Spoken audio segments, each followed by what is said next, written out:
کہ سمجھاؤں آج آپ کو. میں دکان پہ بیٹھا ہوا تھا, میں نے بوتیک بنایا ہوا.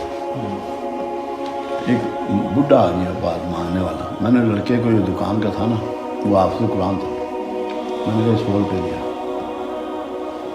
گیا اور واپس آ گیا.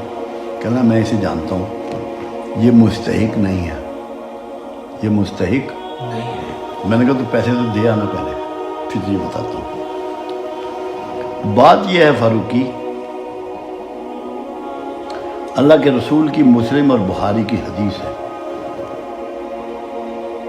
حقدار کو بھی دو نا حقدار کو بھی دو.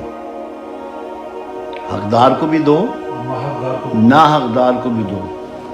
یا رسول اللہ صلی اللہ علیہ وسلم, حقدار کو دینا تو سمجھ میں آ گیا, نا حقدار کو دینا سمجھ میں نہیں آیا.